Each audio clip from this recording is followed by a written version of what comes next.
Live mula sa CLTV 36 Studio. CLTV 36 News. Maya Pabengi, Pampanga, magandang gabi, Central Luzon. Ako po si JM De Jesus at oras na para sa mga maiinit na balitang Central Luzon ngayong Miyerkules, July 9. Pagpapasya sa class suspension ng mga private schools, ipinaubayan na sa kanila ng Angeles LGU. Guarantee letter ng ilang private hospital sa Mabalacat, hindi pa nababayaran ayon kay Vice Mayor Castro. BCDA, maglalaan ng 50 million pesos para sa access road sa bagong ospital sa Clark. Business Tax Incentive Program, handog sa business owners at investors. At Banda 94 Pandakaki, ginagamit ang musika para pabalikin ang mga kabataan sa eskwela.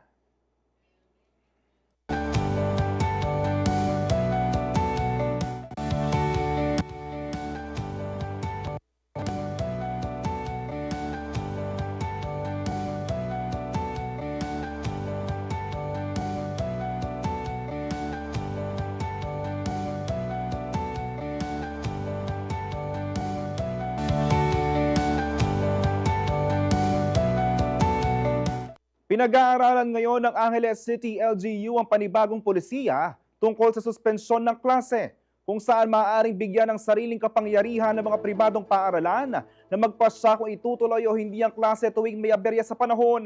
Ito ang kinumpirma ni City Information Officer J. Pelayo IV. Makakausap natin live si Paulo G. Santos. Paulo, ano ang pinakabagong mga punto o pagbabago sa binabalangkas na polisiya tungkol sa pagsuspinde ng klase?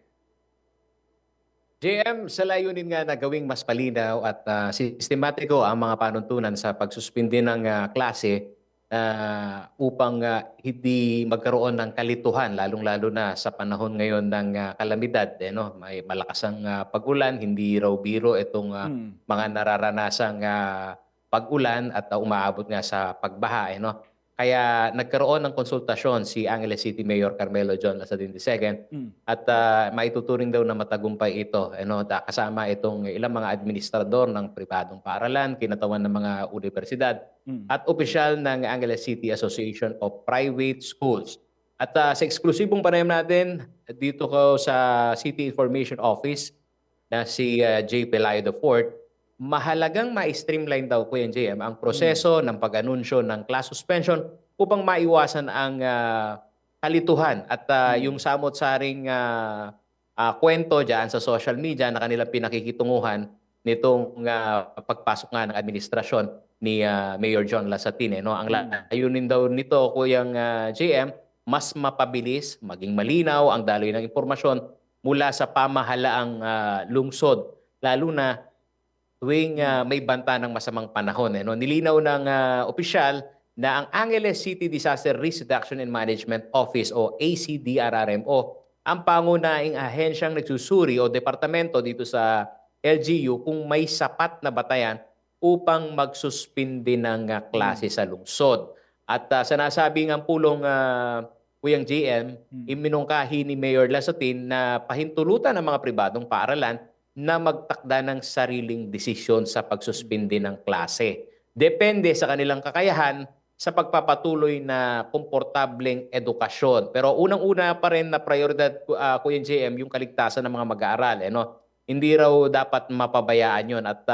Pero yung hindi rin dapat makompromiso, yung tuloy-tuloy na pagkatuto ng mga mag-aaral dito. Dahil may mga senaryo kahit merong thunderstorm, at may namomonitor na masamang panahon, sa buong maghapon, wala namang malakas na pag-ulan. Kaya kung sakaling equip yung paaralan, yung pribadong paaralan particularly, pwede namang tuloy-tuloy yung pasok, Kuyang JM. Kaya kung may sapat daw na pasilidad at handa ang mga private schools, dapat silang bigyan ng kalayaan na magdesisyon kung magsususpindi sila ng klase o hindi. Sa panig naman ng mga paaralan na JM, isang welcome development itong consultation meeting at hinihingi yung kanilang mga panig dito sa usapin na to. Pakinggan muna natin si Kuyang J. Pelayo IV, ang City Information Officer ng Angeles City. Institutions. Pero alam mo ba, Paolo G, na this time, wag po nating kulitin si Mayor, no? Kasi ang nagbibigay po ng recommendation on the suspension of classes is the ACDRRMO, ang Angeles City Disaster Risk Reduction and Management Office. Siya po ang magre-recommenda kay Mayor sa ating local chief executive kung magkakaroon ng suspension. So, panawagan ko po kung meron po kayong nais na iparating pag suspension of classes, siguro ang guluhin na po natin ngayon ay ang ACDRRMO. No? Kung titignan natin dito sa memorandum ng CHED, no? Sinasabi nga, suspension of classes should be made not later than 4:30 a.m. on that day of cancellation, no? So malinaw po 'yon. Pag lumagpas na po dun sa oras na 'yon, wag na po nating asahan na magbibigay pa ng mga announcements, no? Susunod po tayo kung saan yung mga naitalagang mga patakaran. Yun ay sa CHED. Yes po, yes po. So sa panig naman Sino ito? Kuyang GM ng mga paaralan, nagpasalamat itong Systems Plus sa College Foundation na EVP Happy Bustamante sa LGU at kay Mayor John Lasatin para sa pagkakataong makapagpahayag ng kanilang saloobin dahil sa usapin nga nitong modernisasyon, may mga pasilidad yung ilang mga private school dito gaya ng air-conditioned classroom kapag yung heat index naman ang pinakikitunguhan. Ang karamihan sa mga private school and colleges dito sa Angeles City, Kuyang JM, walang problema o maituturing na flood-free. So kaya-kayang panatilihin daw ang kalidad ng edukasyon kahit pa may mga aberya sa panahon. At nilinaw din dito sa pagpupulong ang mandato ng Department of Education at Commission on Higher Education o CHED ukol sa suspension ng klase. At ayon dito sa ilang mga reglamento ng Department Order, Kuyang JM, isa-isahin natin dito para at least maging malinaw dito sa ating mga viewers kung ano yung mga nabubuksan ng usapin. Pero ito ay konsultasyon pa lamang. Pero ang kanilang target, bumalangkas ng ordinansa o di naman kaya executive order. Pero base na rin dito sa DepEd Order number 37 series of 2022, meron ng mga ilang otomatikong ipinatutupad na class suspension, particularly diyan sa mga public and private educational institution. Signal number 1, walang pasok ang preschool at kindergarten. Signal number 2, walang pasok ang elementary at high school. Signal number 3, o mas mataas, walang pasok sa lahat ng antas. Dagdag pa rito, pinapayagan ng mga lokal na pamahalaan na magdeklara ng suspension kahit walang signal, lalo na kung may banta ng baha, lindol o matinding init. Para ho sa mga kolehiyo naman, batay ho dito ho sa CHED Memorandum number 15 series of 2012, ang desisyon sa class suspension ay maaaring manggaling sa LGU. Ngunit binibigyan din ng direksyon ang mga school administrators kung hindi malinaw ang abiso. So dumalo dun sa konsultasyon, Kuyang JM, ang kinatawan ng ACDRRMO at ang City Information Office nga, kamakailan upang tiyakin ang tamang komunikasyon at koordinasyon sa pagitan ng pampubliko at pribadong institusyon. Sa kabuuan, umaasa itong LGU na sa pamamagitan ng ganitong dialogo ay mapalakas pa ang tiwala ng mga stakeholders at masiguro ang isang ligtas, epesyente at edukasyon-friendly na pamamalakad kahit sa harap ng sakuna. Kuya JM. Paolo, may mga nakausap ka ba na estudyante, magulang o pati mga guro? Ano yung mga reaksyon nila tungkol dito sa epekto ng bagong pulisiya na ito tungkol sa suspension ng klase? Kuya JM, alam mo, dyan na paghahambing kasi yung kasalukuyang administrasyon at yung pinalitan. At alam naman natin kay Mayor Pogi Lasatin na ngayon representante ng unang distrito, siya yung maagap na nagsususpindi ng klase. At tinanong ko kay Kuya J. Pelayo kung ano bago. Kasi sa ating nakasanayan, may mga SOCMED pa nga silang ginagawang mga short video na aabangan ng ACDRRMO, na si Kuyang Rudy Simeon.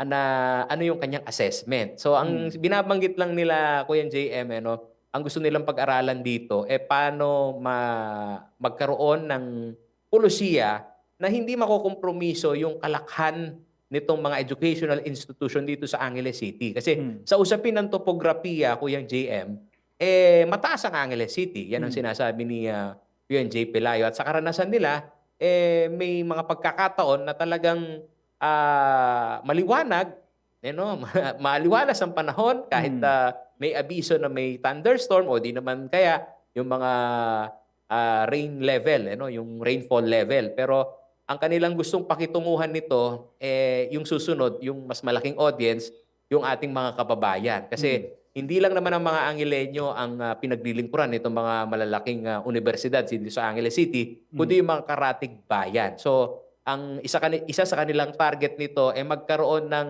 kolaborasyon dito sa mga Parent Teachers Association, yung mga PTA.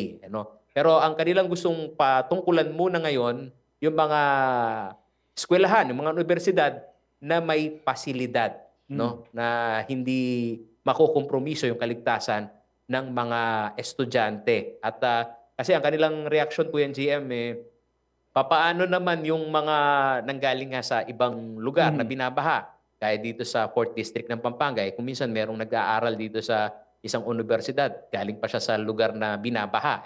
Papaano naman daw yun? So may mga case-to-case basis naman na binabanggit itong City Information Office na kung sa parte ng mga magulang way back nung panahon daw na pumutok ang bulkang Pinatubo yung mga educational institution dito at yung mga magulang hindi ho nagkaroon ng pagkaantala at tuloy-tuloy yung pag-aaral. Baga nasa adaptation yung usapin na yan pero dito nga, susubukan din natin na maging komprehensibo itong ating report. Pulsuhan natin yung mga mamamayan, hindi lang sa Angeles City, kundi nitong mga karatig pangbayan dito sa usapin na gusto nilang magkaroon ng discretion ang mga private school na kung maaari, magkaroon sila ng kalayaan na magsuspende o di naman kaya magpatuloy ang klase kahit na umulan. Maraming salamat sa iyong report, Paulo G. Santos. Sa ibang balita, maglalaan ng Bases Conversion and Development Authority o BCDA ng 50 million pesos para sa konstruksyon ng access road patungo sa bagong Pampanga Provincial Hospital na matatagpuan sa Changi Gateway Clark Global City. Kasama sa planong ito ang pagtatayo ng kalsada na may sapat na ilaw at drainage system upang matiyak ang ligtas at tuloy-tuloy sa pag-access sa pasilidad. Kaugnay nito, nagsagawa ng site inspection itong Martes, July 8 ang mga kawani ng BCDA sa pangunguna ni President at CEO Joshua Bingkang at Board Chairperson Larry Paredes. Nakatayo ang naturang ospital sa 9,259 square meter na lupang binigay ng Clark Development Corporation sa pamahalang panlalawigan ng Pampanga. Mayroon itong kabuuang 143-bed capacity, kabilang ang 17 private rooms, 16 na semi-private rooms at 110 board beds. Inaasahang magbibigay ito ng mas malawak at dekalidad na serbisyong medikal, gaya ng diagnostic, clinical at ancillary services para sa mga residente ng Pampanga at karatig lugar.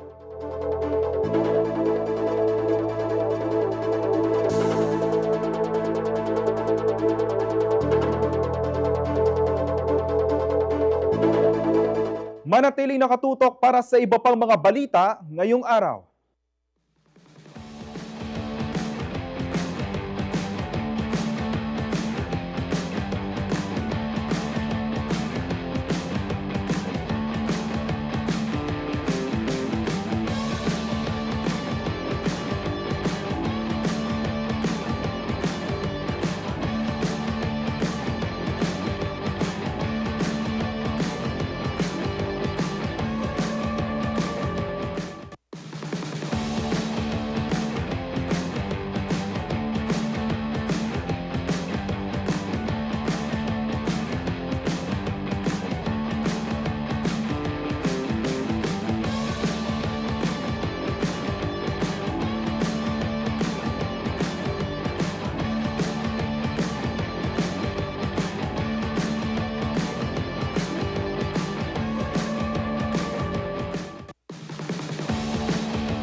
Nagbabalik ang CLTV 36 News.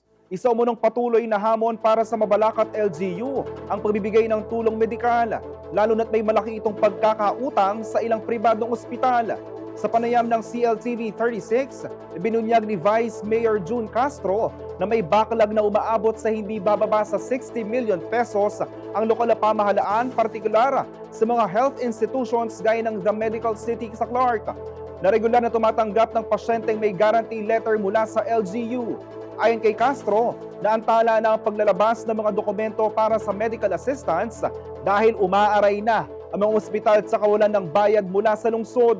Dagdag pa ng Vice Alcalde, lumalala rin ang isyu ng mga unliquidated funds, bunsod ng umunoy kakulangan ng maayos na fiscal transition mula sa nakaraang administrasyon.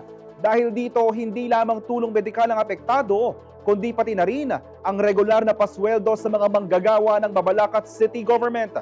Kaugnay nito, hinimok ni Castro ang kasalukuyang pamunuan na agarang ayusin ang sistema sa pamamahala ng pondo upang matiyak ang tuloy-tuloy na serbisyo sa mamamayan at mapanatili ang kredibilidad ng lungsod sa mga partner institutions.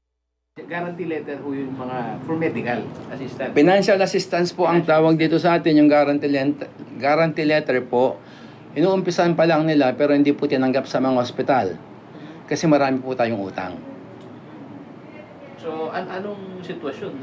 Ngayon po, nakipag-usap na po ang ating bagong city administrator na kung saan naging maayos po ang usapan nila sa The Medical City at pwede na po tayong mag-issue po ng GL sa Medical City. Yun pa lang po. Yung sa may San Rafael, hindi ko pa po alam kung ano na po naging usapan nila. Pero as of this morning, nag-usap po kami ni Mayor at saka ng ating administrador. Nabanggit nga nila na ayos na po yung Medical City in terms of GL. Pero yung 69 million na yun, gusto nyong na-i-account yun? Kailangan po, yung 69 million po, backlog yan. Bayarin natin yan. Ang gusto ko pong may account, yung 120 million na binigay namin kung saan napunta.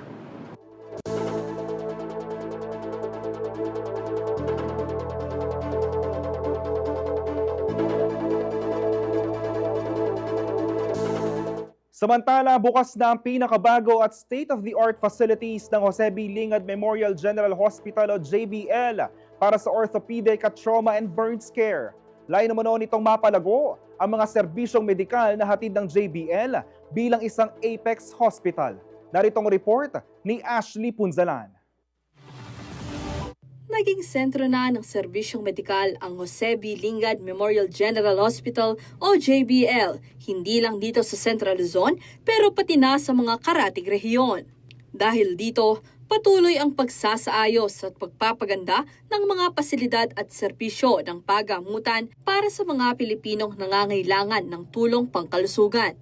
Ngayong Miyerkules, July 9, formal nang pinasinayaan ng JBL ang kanilang bagong Advanced Comprehensive Center for Orthopedic Care at Basic Comprehensive Center for Trauma and Burns. Bilang isa sa mga Apex Hospital sa rehiyon, ang bagong mga pasilidad na ito ay ilan lamang sa 15 pang specialty centers ng JBL. Ayon kay JBL Medical Center Chief 2, Dr. Montserrat Chichoco, hindi kabilang ang mga bagong centers sa orihinal na planong itayo sana ng ospital. Pero dahil sa kanilang pag-aaral sa data ng kanilang emergency care and admission, napag-alaman na kabilang ang vehicular accidents at complex trauma cases sa top 10 ng mga dahilan ng referrals, consultations at admission na natatanggap ng pagamutan. In 2024 alone, we have seen a total of 27,740 trauma cases and 8,659 of these are admitted. In our outpatient consultations in the orthopedic specialty clinics, we have reached more than 20,000 consultations and more than 7,400 major and minor orthopedic procedures have been performed. We have been receiving referrals across all provinces, not only in Region 3, also from other regions as well. Ayon naman kay Department of Health Secretary Teodoro Herbosa, kabilang ang vehicular accidents sa mga top mortality causes sa bansa. Ayon pa umano sa pag-aaral, ito rin ang nangungunang dahilan sa mortality ng mga kabataan. Bagay na maaari sana umanong maiwasan kung magkakaroon lang ng disiplina at safety measures ang mga motorista. Kaugnay nito, mahal din umano ang pagpapagamot pagdating sa mga orthopedic injuries at trauma and burns. Kaya sinikap ng ahensya na mabigyan ng ganitong klaseng specialty centers ang mga ospital na kagaya ng JBL. So it's a big burden to any hospital or health system to take care of a burn patient, a multiple injured trauma patient, an orthopedic and spine patient. These are probably the most expensive. Sa pagbubukas ng mga bagong orthopedic at burn and trauma care facilities, hindi na umano kakailanganing pumunta pa sa mga specialty hospitals sa Maynila upang makakuha ng dekalidad na serbisyong medikal ang mga taga Pampanga at Region 3. And we're enhancing regional capacity. Today, that promise is no longer needed. Hindi na kailangang bumiyahe pa ng ilang oras papunta ng Maynila. We will be saving more lives. Gayunpaman, kakibat ng advancement na ito ang pagdami rin lalo ng mga pasyente sa JBL, kung kaya't hindi may iwasan ang pagkakaroon ng mas mahabang waiting time ang mga nangangailangan ng medical attention. Ayon kay Chichoko, ito'y dahil hindi sapat ang mga pasilidad upang ma-accommodate ang lahat ng mga pasyente. Dati ang ginagamit na operating room ng mga major surgeries natin, 6 lang yan. And then for the minor surgery, 6 din. But not all surgeries would be minor. So talagang ang major OR natin ay full pack. Kasi ilan ang cutting specialties natin. With the addition of another 6 na fully equipped and integrated operating rooms, ito ay mapapabilis natin yung scheduling. Kasi ang laging naghihintay is the availability of the operating rooms. Samantala, hindi lang basta-basta ang mga bagong operating rooms dahil talaga namang kaya nitong makipagsabayan sa mga pasilidad ng mga private specialty hospitals sa Maynila. Ang isang operating room, fully equipped pa ng robotics technology na maaaring gamitin sa mga complex operations. Bukod dito, air-conditioned na maging ang mga basic public wards para mas komportable ang mga pasyente. Ashley Punzalan, CLTV 36 News. Sa loob ng 78 taon, nanatiling matibay ang misyon ng BIFAR na isulong ang kaunlaran sa sektor ng pangisdaan. Mula sa regulasyon pang pangisdaan hanggang sa proteksyon ng kalikasan, patuloy ang paglilingkod ng kawanihan para sa mga mangingisda ng Central Luzon. Narito pong report. Isang makulay na umaga ang isinalubong ng Bureau of Fisheries and Aquatic Resources Central Luzon o BIFAR 3 bilang paggunita sa kanilang ika-78 anibersaryo. Sinimula ng kawanihan ang selebrasyon sa pamamagitan ng isang parada sa Government Center ng City of San Fernando, Pampanga. Ayon kay BIFAR 3 Regional Director Wilfredo Cruz, ang kawanihan ay unang naitatag noong 1947 bilang Philippine Fisheries Commission at dumaan sa maraming reforma bago naging kasalukuyang Bureau of Fisheries and Aquatic Resources. For 78 years, so meaning 1947 na na-establish ang BIFAR. Hindi pa siya BIFAR noon, Philippine Fisheries Commission yan So hanggang sa nag-evolve siya as Bureau of Fisheries. And there was a time na naging staff bureau din siya ng Department of Agriculture hanggang sa mabalik uli as line bureau.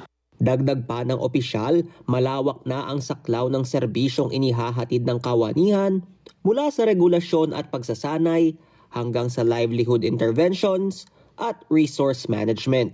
Now, we are now on livelihood interventions and capability building, and even nasa stage na tayo na management na ng ating resources through the establishment din ng fisheries management areas. So, na talaga siya, kumbaga interactive with the communities, with the sector.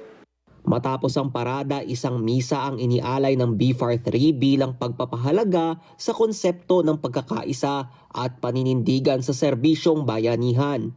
Kasunod nito ay ang pagkilala sa mga empleyado ng BIFAR 3 na nagpakita ng katapatan at dedikasyon sa serbisyo sa loob ng mahabang panahon. Si Neil Encinares, Provincial Fisheries Officer o PFO sa lalawigan ng Zambales, kabilang sa mga naparangalan para sa 2 dekada niyang serbisyo sa paglilingkod sa mga mangingisda. Isa itong napakalaking parangal para lalo pang pagbutihin ng mga empleyado ng BIFAR yung kanilang mga gawain sa kanya-kanyang proyekto.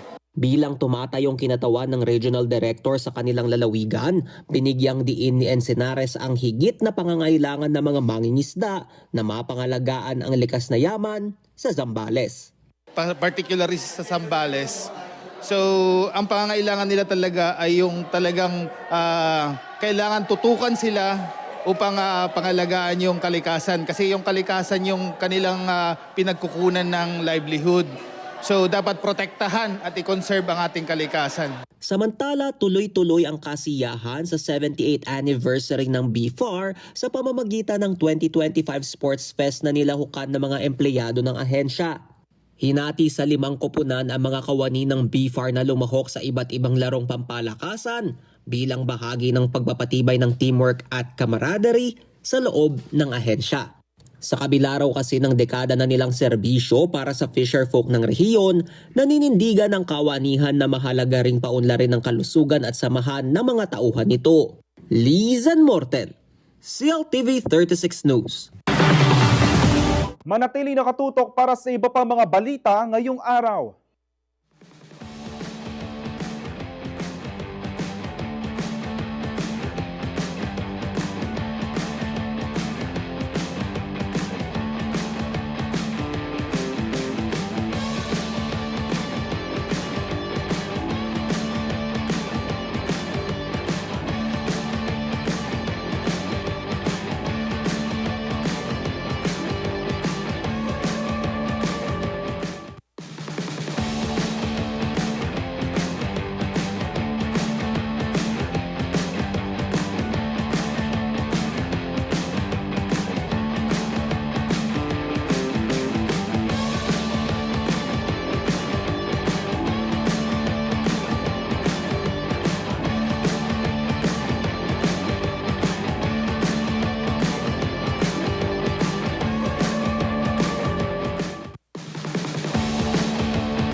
Kinakabahan ako.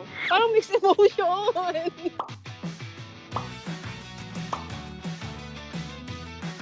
Pinapagawa nila tayo ng travel and tourism vlog. At parang kinakabahan ka. Doon na lang di ako nagkape. Siyempre, gusto ko yung can't say no ka na. G? G? G? G? G? G? Nawala ako.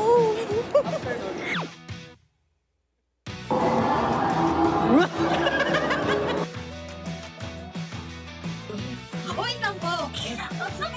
Kulang ako ng toppings.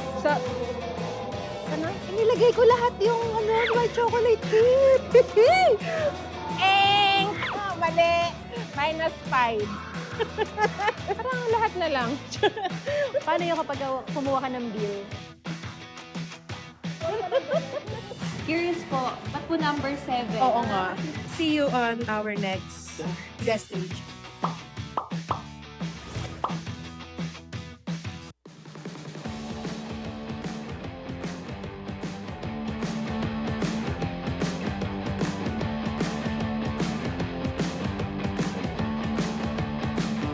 Nagbabalik ang CLTV 36 News. Napakahalaga ng isang magandang relasyon sa pagitan ng public at private sector. Maaari kasi itong maging paraan upang mapaunlad ang isang lugar. Sa 16th Public-Private Consultation Meeting ng PAMCHAM, tinalakay ang business climate at yung initiatives ng City of Government ng San Fernando para sa mga negosyante at investors. Para sa buong detalye, magbabalita si Ashley Punzalan. Sa pag-unlad ng probinsya, hindi maikakaila ang kahalagahan ng pagkakaroon ng isang maayos na ugnayan sa pagitan ng public at private sector. Kaugnay nito, ipinresenta ni Ching Pangilinan, City Tourism and Investment Promotion Officer ng San Fernando, Pampanga, ang initiatives ng Local Government Unit sa Pampanga Chamber of Commerce and Industry Inc. o PAMCHAM. Ginanap ito sa 16th Public-Private Consultation Meeting ng grupo nitong Martes, July 9 sa Hotel Grace Lane.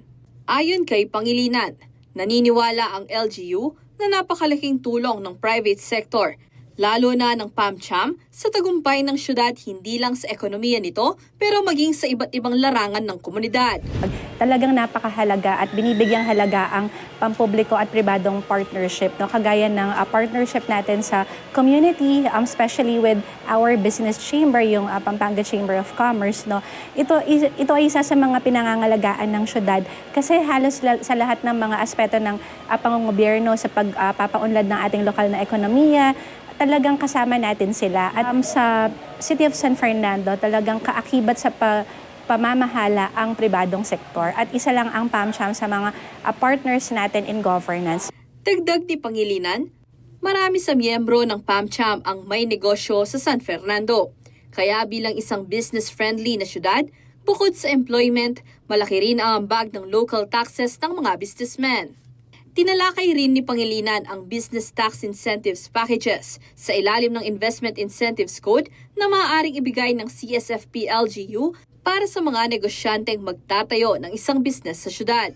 Lalo na sa mga negosyo na nagfo-fall doon sa mga investment priority areas natin, kung saan kasama doon yung mga tourism and recreational facilities at ICT sector din, yung mga BPOs natin.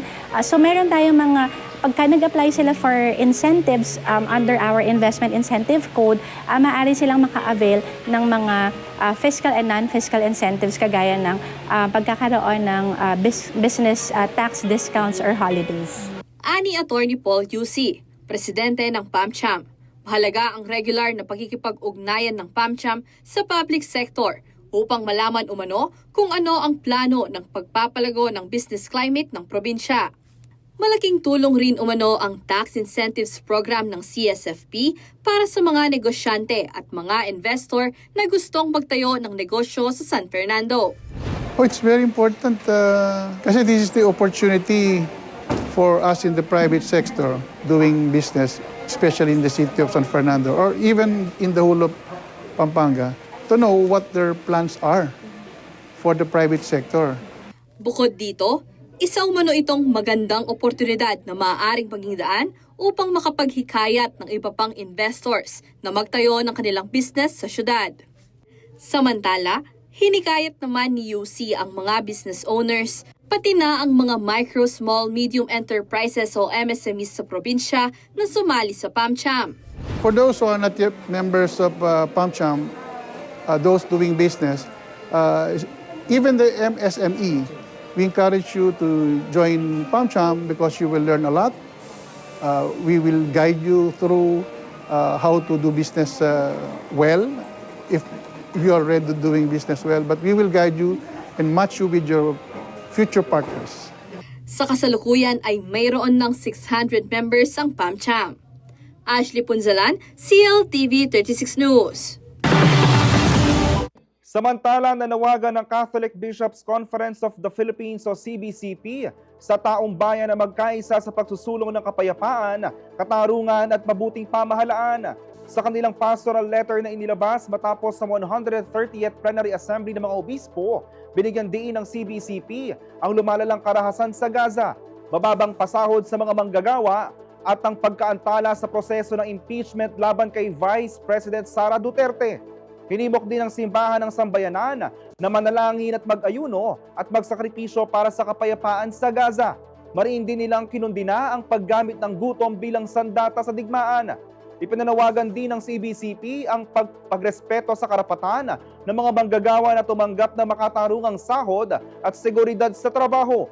Kaugnay nito, binigyan din ng mga obispo na ang impeachment ay lehitimong paraan para sa pananagutan sa gobyerno basta't ito ay ginagabayan ng katotohanan at katarungan.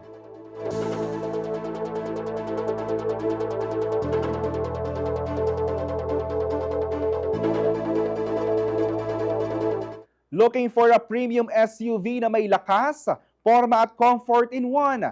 Hindi mo na kailangan lumayo pa. The all-new Kia Sorento is here to elevate your driving experience. From its sleek and bold exterior, spacious 7-seater cabin, to its powerful diesel engine with 8-speed automatic transmission, the Sorento is built for families and adventures. Available na ito sa Laos Auto Group dealerships, kaya tara na't alamin kung baka ito na ang SUV na swak sa iyong modern lifestyle.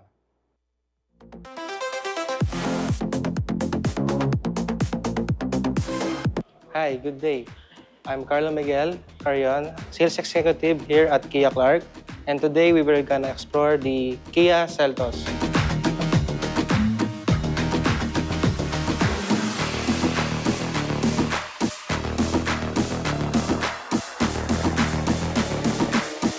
Yung Kia Seltos po natin is equipped siya with Star Map LED and a glossy grills po.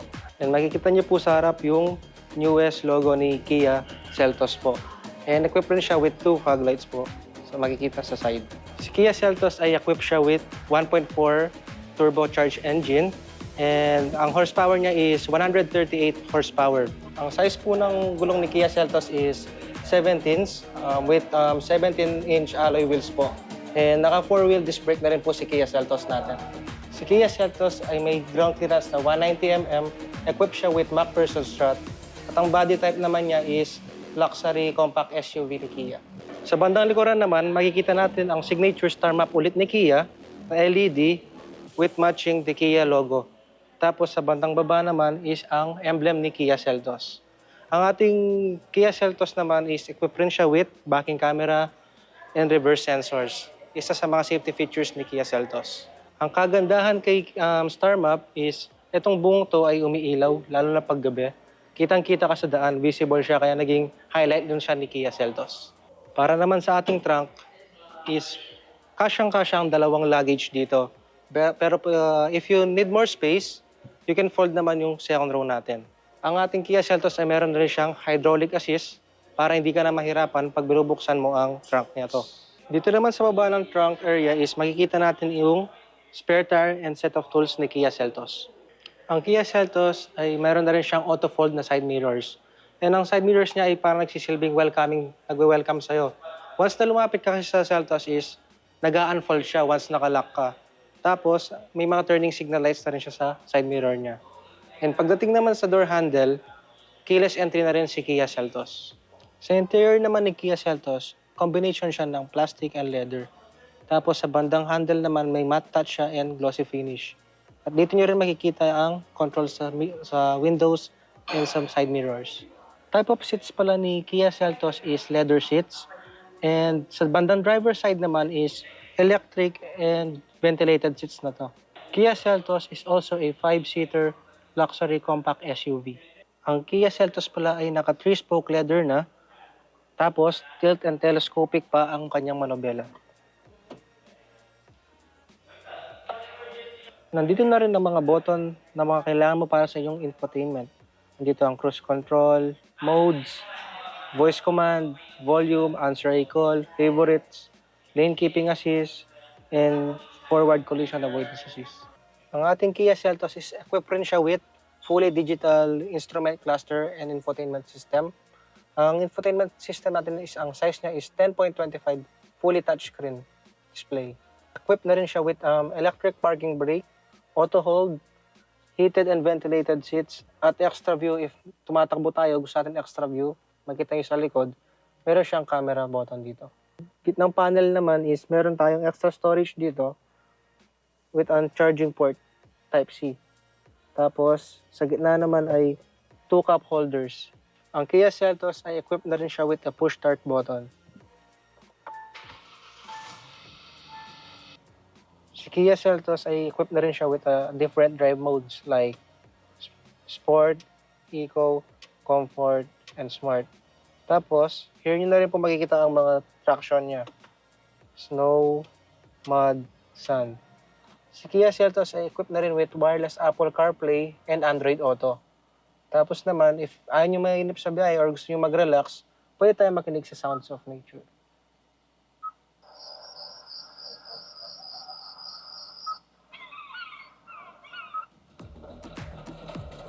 Sa aircon naman, dito natin makikita ang temperature, fan speed, if automatic or normal AC, tapos kung saan lumalabas na vent yung hangin natin. Dito naman natin makikita ang wireless charging, USB port, 12V charging port. Tapos, once na umilaw yon, doon nag-indicate na naka-charge ang wireless charging na phone. Kia Seltos ay equipped rin siya with a panoramic sunroof, nag-offer ng large panel, both front and rear seats.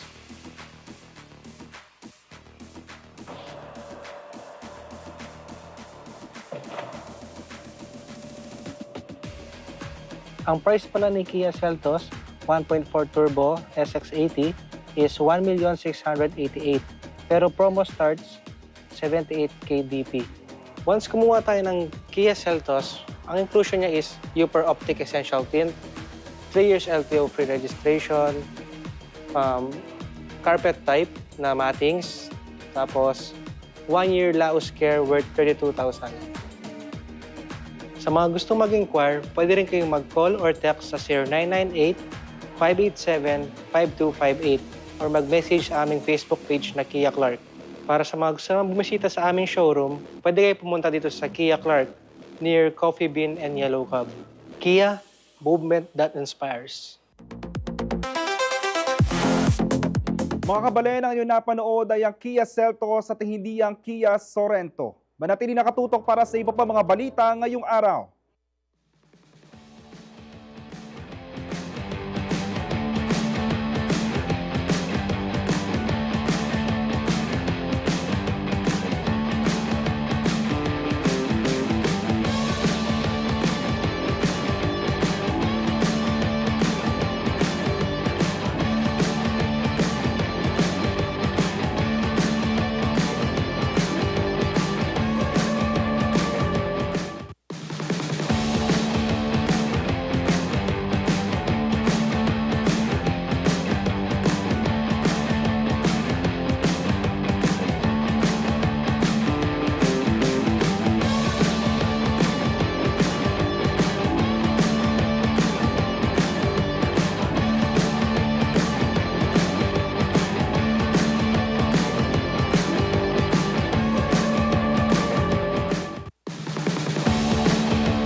Nagbabalik ang CLTV 36 News. Alamin naman natin ang lagay ng panahon sa ulat na ito.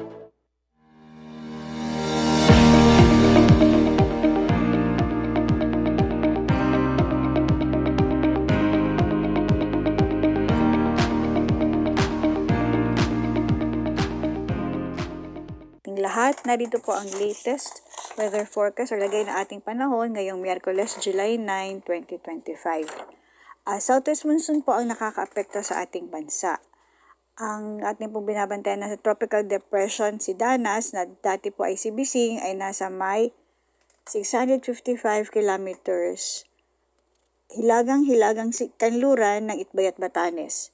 Ang kanya pong taglay na pinakamalakas sa hangin sa gitna ay nasa may 55 kph at ang kanya pong pagbugso ay nasa may 90 kph bawat oras. Ang kanya pong paggalaw ay tinatayang papuntang silangan, timog silangan sa 10 km bawat oras.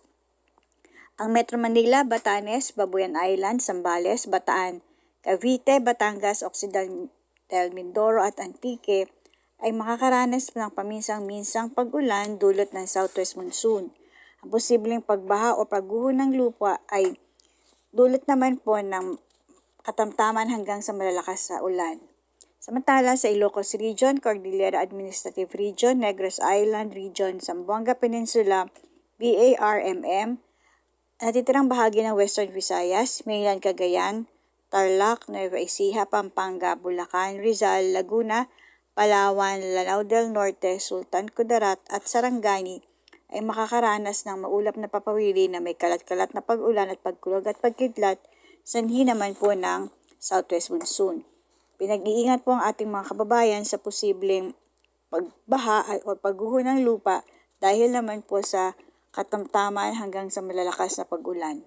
Ang natitirang bahagi ng bansa ay makakaranas ng bahagyang maulap sa maulap na kalangitan na may pulupulong pag-ulan o pagkulog pagkidlat tulot naman po ng southwest monsoon.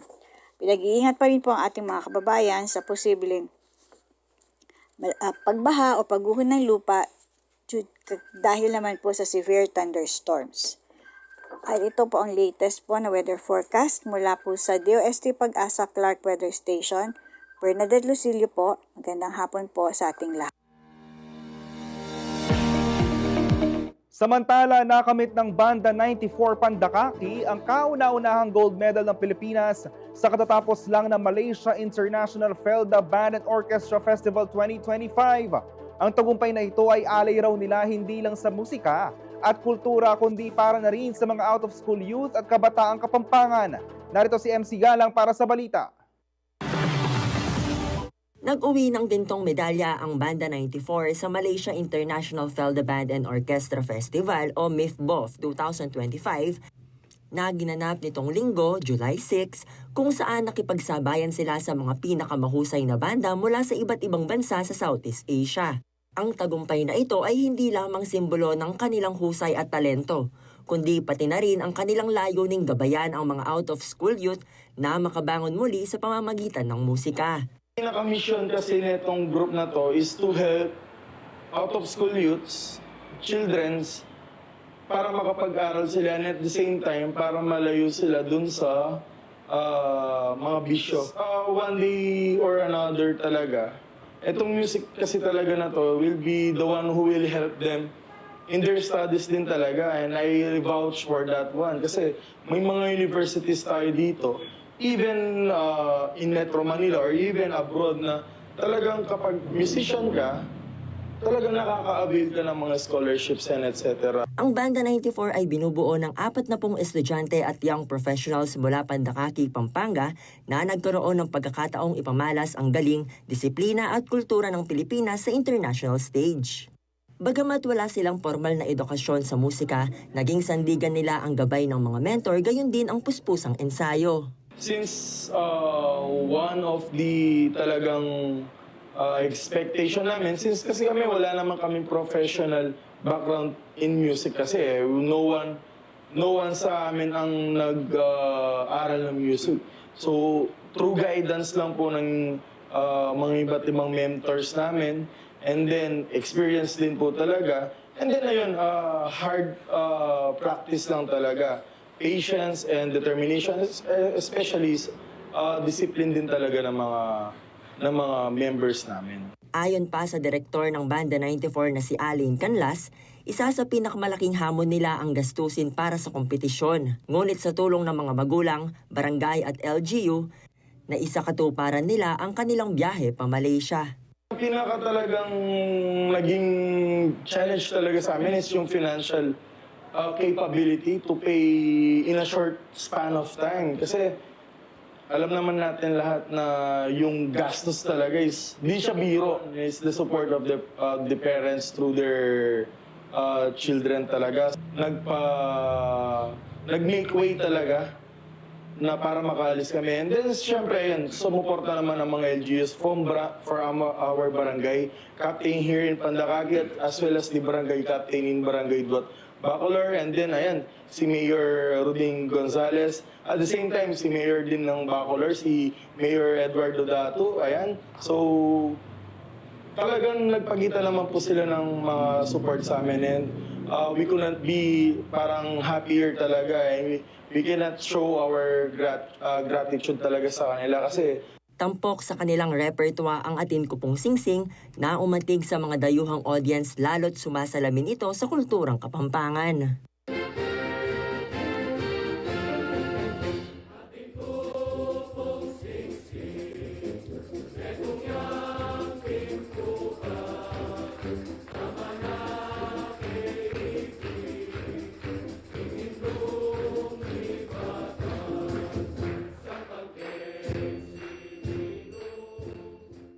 but we have to show the pride na itong Atin Ko Pong Singsing na to is the folk song at kumbaga yun yung character natin. So that's why parang kahit hindi naintindihan, even I told them to connect with the audience. Who would have known na makakarating ang Atin Ko Pong Singsing sa Malaysia, that it is being heard by international audiences. Ganon.